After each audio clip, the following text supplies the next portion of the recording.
Hi guys, don't be surprised. This is Rhoda 360. I'm spending my day at the beach and I just thought to drop this. I'm not going to show my face because I'm not really looking good. Yeah, so I would want my esteemed viewers, so subscribers to see me this way. Hence, you'll be looking at the beach. So the view you're actually looking at is Orewa Beach in Silverdale, Auckland, New Zealand. So quickly, I wanted to talk about something, the trauma response we do not really speak about.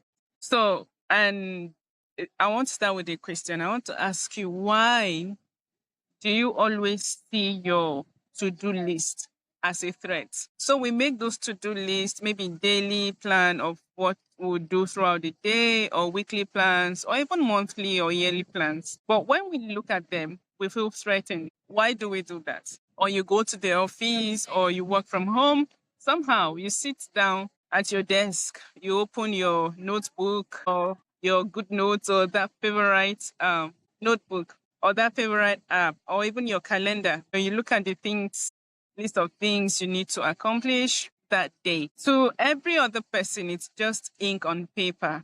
It's just words on screen or pixels on screen. But then your heart starts to race. Your throat feels tight.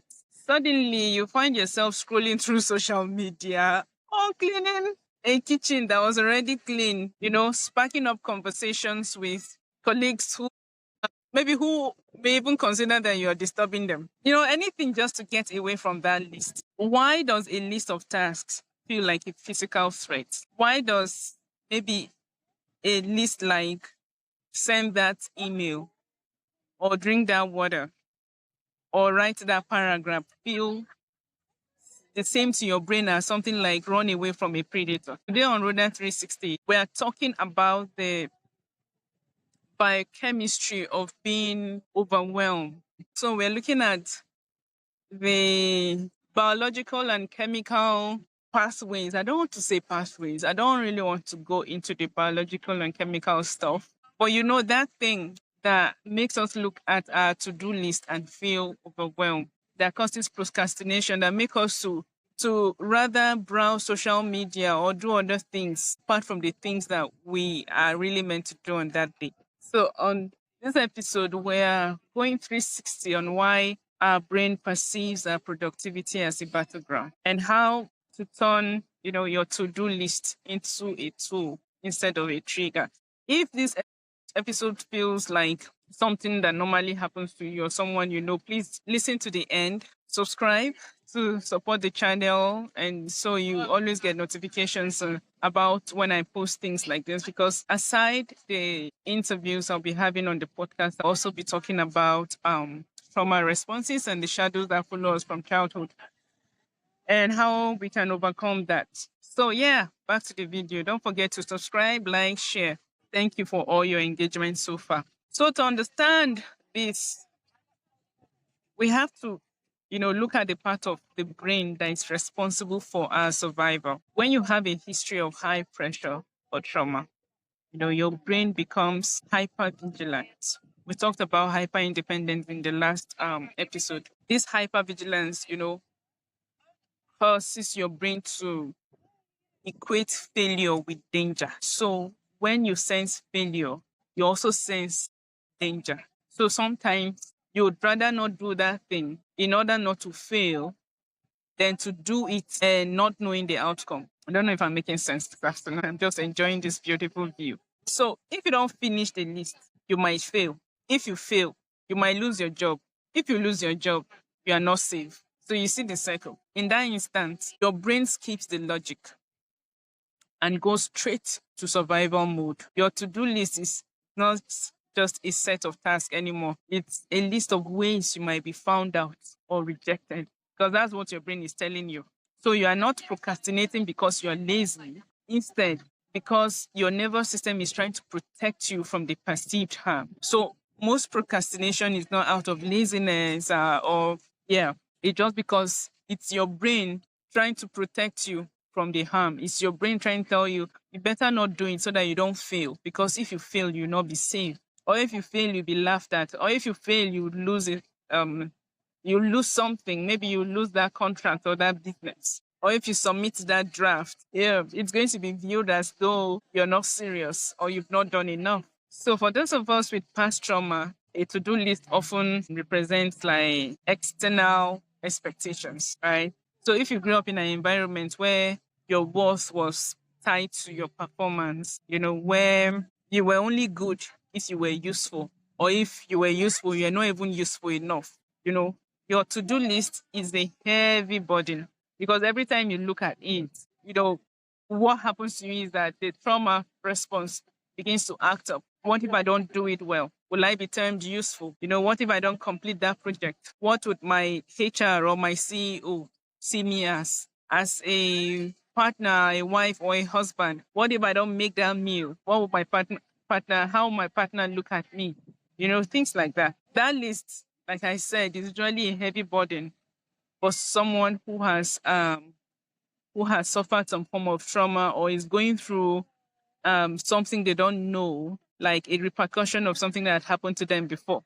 On that list, every unchecked box feels like a mark against your value as a human being. Now, this is where the 360 view comes in. We have to separate our value from our volume. You have to separate the quality from the quantity. You are not the sum of your output.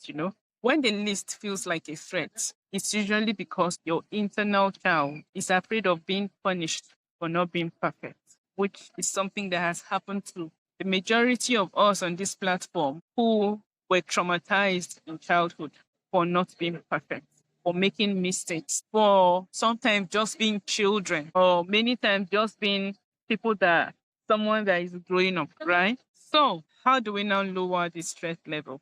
How do we now help ourselves? First of all, we have to rename our to do list. If the name to do makes us feel scared or afraid or skeptical about doing the things on it, then we have to rename it. Look for softer options like menu of options, today's focus, things like that, ones that matter to your nervous system.